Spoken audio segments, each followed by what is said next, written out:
Yo, what is up guys? So in today's video I'm going to be analyzing some top 200 Predator gameplay in drop-off. I'm using Loba because Loba is actually a really underrated character on this map, and combining Loba with Pathfinder, I think it's like really strong. And if you guys haven't already checked out my best legends to use on each map video, be sure to check that video out. But let's get straight into it. If you guys do like these types of commentary videos, be sure to like and sub, and let's get right into it. So we're using Loba Path Revenant. So this Revenant was our random, so that's probably why he went Revenant. But as you can see, we're gonna throw our Loba tactical onto the door, and we actually instantly get middle. So as you can see, we instantly get the middle, and this Maggie probably doesn't know that we've already taken the middle, so it's a free one clip right there. And this Bloodhound 2 being able to hit him for 120. And that's kind of just the power of being able to take the middle. It's really easy to just go in there with Loba Pathfinder, and they don't even expect it most of the time because they think Loba isn't generally a good character in arenas, but she's actually really underrated. She's like definitely can be used like Octane in certain maps, but on this map specifically, the way that you can get the middle, because on this map the main goal is to get the middle. So the best combo is Loba Path and Maggie, because then Maggie, you can throw your ball out, and then you two can go inside the middle, and then Maggie will basically, like with her ball, she'll bump the people that are trying to get into the door, which is also really nice. But as you can see, doing the same thing, throwing my tactical on the door. I actually threw a nade here, but completely missed the nade, so that was a bad example by me. But here is when they throw a lot of nades, and I know the Pathfinder is burning and trying to heal, so here I'm just trying to cover for my teammate and play it slow. Don't have to make too many big moves. As you can see, the Loba was queuing on the middle, so I try to look at this Loba and see where she is, and I see a Bloodhound like healing in the open, so I'm able to hit him for 140. I don't know what that Bloodhound was doing, but alright, then I see this Horizon item for 53, so I actually could have pushed here, but I actually see that there's two people on the right side and there's one on the left. So I'm just letting my teammates 2v1 that one guy, and I'm just holding my angle here so they don't push up. I see them trying to push up from the middle, and I see my Revenant pushing, so I'm gonna push with him. He's able to kill the guy under, so I'm able to kill this guy in the middle, barely, and we're able to just finish it off. That's kind of the power of taking the middle. By taking the middle, we were able to basically push them into their side and their room. And we were able to have all these angles on them so that they have to go middle. If they stay on the head glitch, one of us can go under like the Revenant did, and be able to basically just hit the enemy from under, and it was overall really good. Alright, third round, I'm going to do the same thing. I got a Volt with 2 batteries. One tip on this map is that you don't really need that many heals because it's a really close range map, and the games are actually way it'll end way shorter than most matches. And as you can see, the Revenant actually bought his Revolt, so I'm actually gonna go from under with my teammate, and I see this guy under, so we're able to just kill that Bloodhound and 2v1 him. I don't know why, this was probably a glitch, but our Pathfinder was actually not sent back to the totem. He was just sent back to where he was originally when the totem wasn't even broken, which was really weird. I don't know why that happened, but as you can see, the Revolt's kind of free here. Revenant is actually not a bad character on this map because it's easy to push up. But as you can see, it's a 2v1 here, and I don't know where the Horizon is, but my Pathfinder just pings that he's over there. So this is a free push right here, 2v1. And this is just you winning your ones here. This is actually kind of dangerous if you don't win your ones here, because then he can pop a bat, but I had confidence that I would win, and actually no, I actually didn't have confidence, but she's basically 1 HP, and our teammate was able to finish her off. So yeah, that's just the power of Loba Path on this map. With Mad Maggie, it would be even better, but yeah. Alright, so this is another game right here. We're actually running the same comp, but with Horizon this time. Horizon can be really good on this map, but a Maggie would be better. As you can see, this Pathfinder was actually just taking the middle. I don't know what he was doing, but we're able to just focus him together.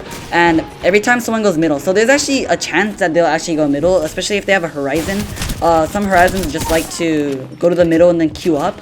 But if you can see that the Horizon is doing that and you can aper together, that would be very effective.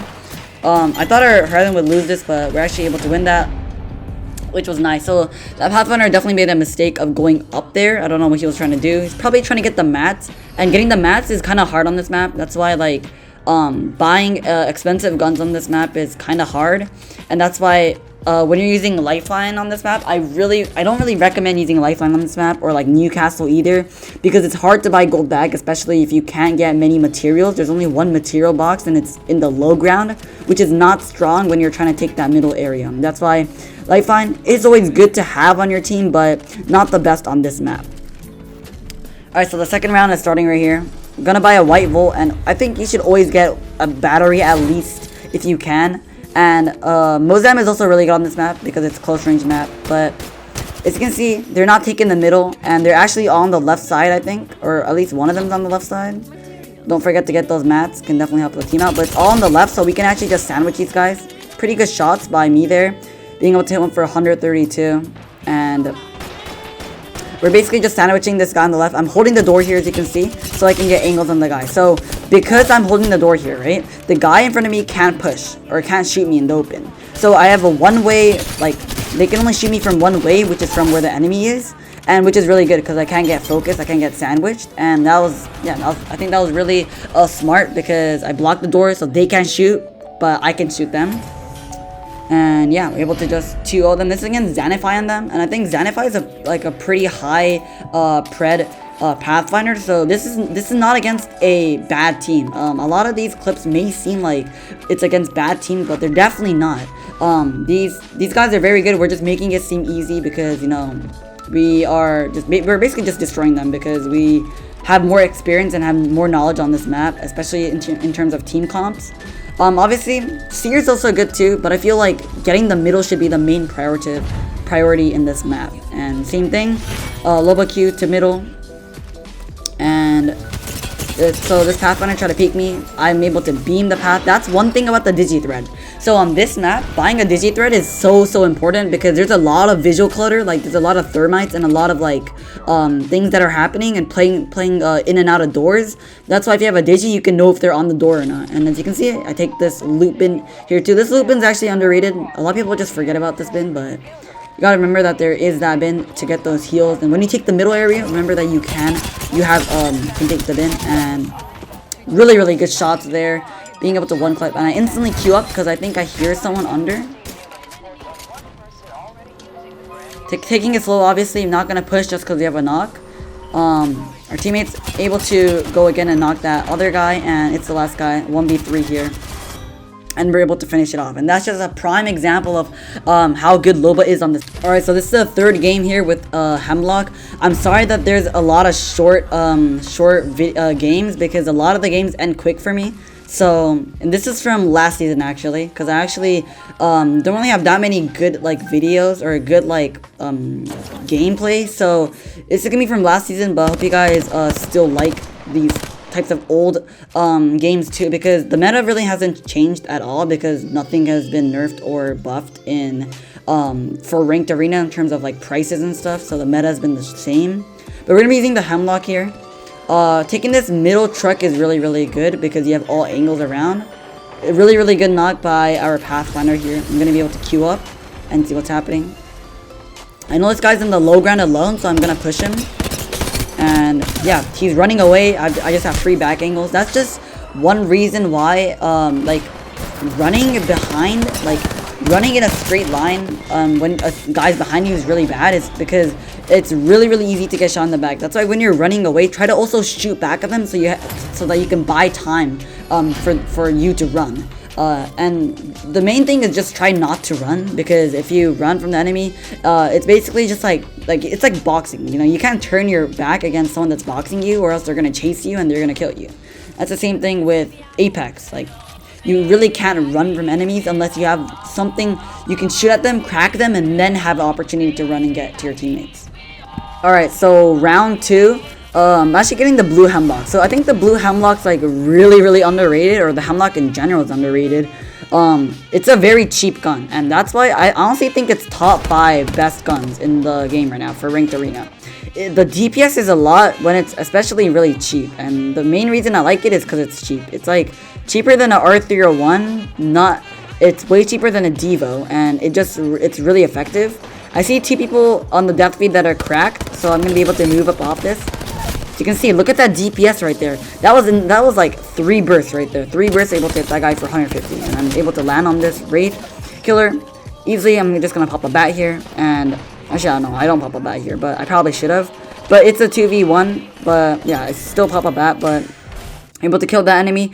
That's what we need. So when you're pushing a team, especially, be push with damage. You can't push without nothing having, like, no damage having done, or else they're gonna all focus it. So having damage and then pushing off the damage is important, but you need to understand the timing of that damage. Like if it's just one crack, then you can't push off that because the other two teammates are gonna cover.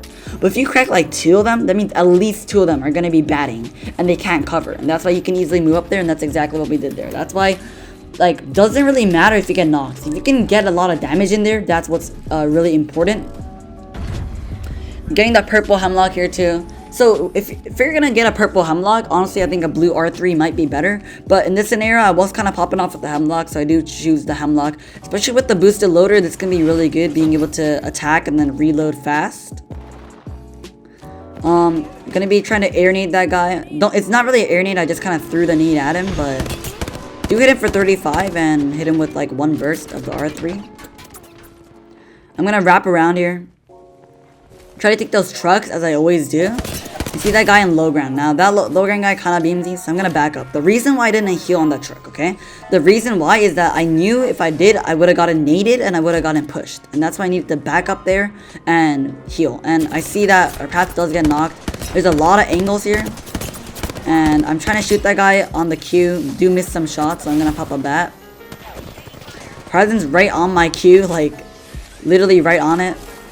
My path does pin that guy, the path, and I'm able to actually fry that path and kill him. So here we need to play slow. The Valk needs to cover me, and this is a really good cover by our Valk. Instead of popping a battery, he decides to shoot at the enemy and put pressure on them, and is able to crack the Horizon. And this Wraith is also cracked too, so I'm gonna try to push up on that Wraith. This Horizon's also low, able to kill that Horizon, and it's the last guy. I don't actually have a battery here, so I need to just heal. We're both really low, but the enemy's also low because our teammate did make him low. And going up the queue, we're able to kill him. That's just really good teamwork and cover by our teammates. Him being able to like cover me while I was able to win those ones and deal constant pressure to them was really good.